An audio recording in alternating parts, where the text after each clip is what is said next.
Very good morning, aspirants. This is me, Yasmin Gill, presenting to you the PIB MCQs of 22nd of December. So you can follow all these courses on the link given as in previous slide, and you can also rate and review them. So let's begin with a couple of instructions. Do watch yesterday's PIB summary and keep to update with your current affairs. And once you attempt all the questions, do mention your scorecard in the comment section. So beginning with the first question. Who among them are members of composition or members or are composed in the Board of Port Authority? A. Representative from Ministry of Defence. B. Representative from Ministry of Railways. C. Representative of all states. D. Representative of employees. E. Representative from Ministry of Heavy Industries. So you have to tell which among them are members of Board of Port Authority as per the bill in shipping sector which we did yesterday. So, well, the correct answer to it is, if you look at options, the first one is correct, so is B correct. If you look at option C, it is not representative of all states, rather the only state where the major port is located.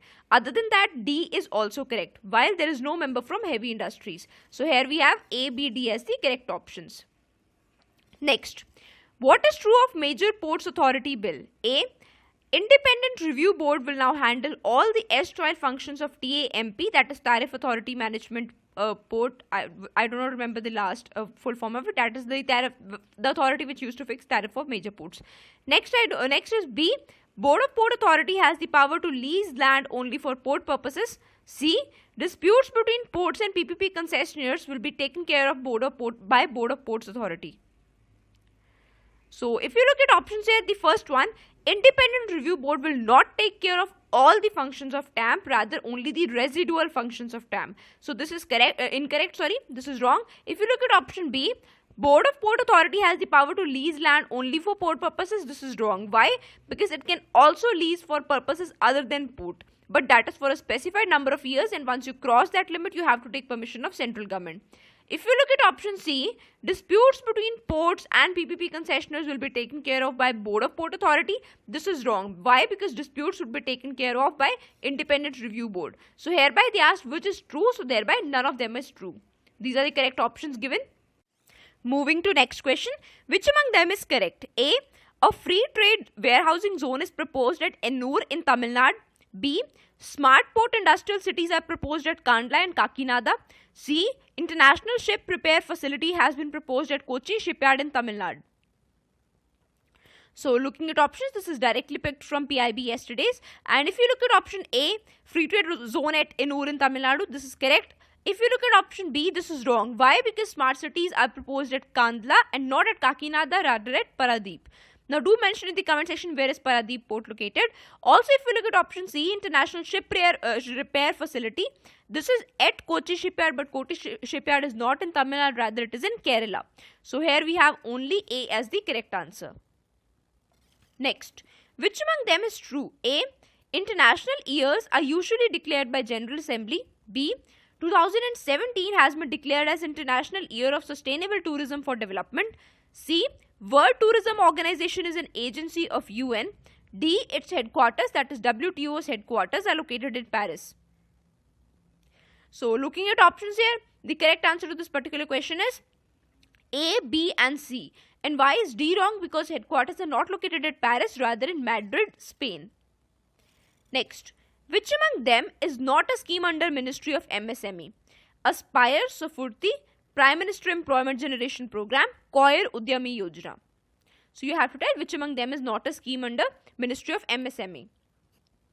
And if you look at options here, well, the correct answer to this is that all of them come under Ministry of MSME. So they asked which of them is not a scheme, and therefore none of them is the correct answer.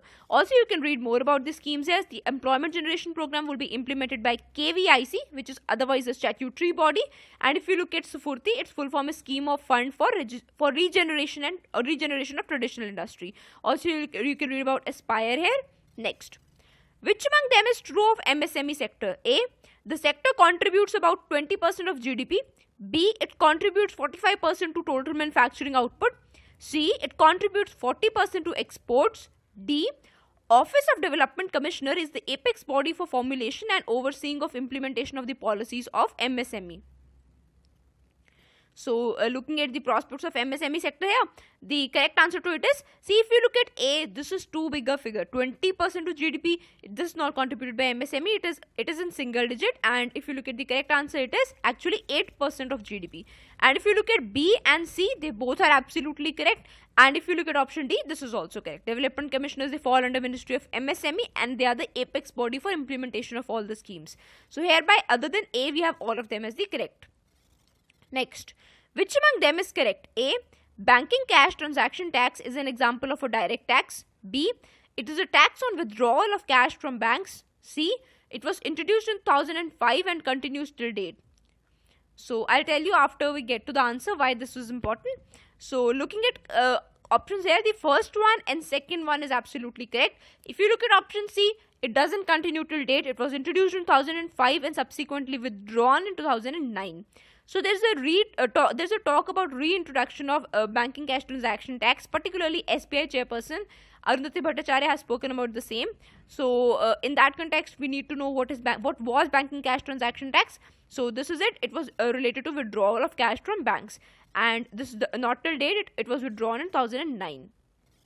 Next, which among them is true of MP lads, which is a popular scheme? A, abandoned or suspended works are completed by states.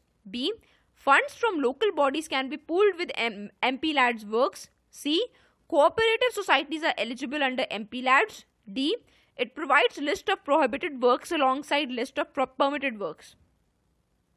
So MP lads sometimes or other comes in use, and so if you look at options here, which among them is true?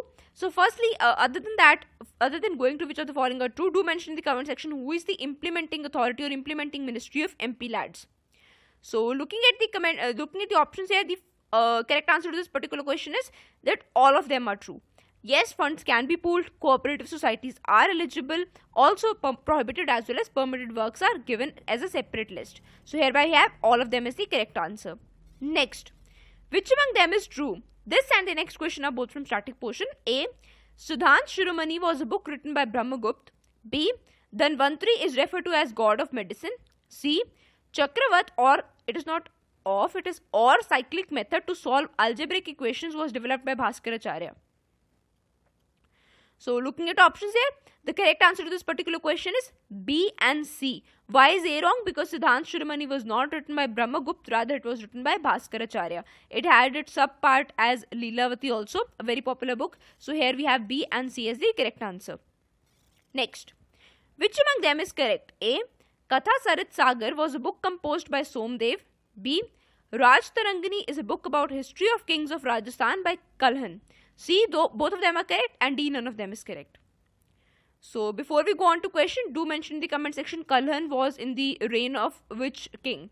Other than that, if you look at options here, the correct answer to this particular question is only A. And why? Because Raj Tarangani, though it was written by Kalhan, but it has nothing to do with history of kings of Rajasthan. Rather, it is related to history of kings of Kashmir, a very detailed historical account. So that's it for today. If you find the initiative useful, do not forget to rate and review. Thank you so much and have a great day.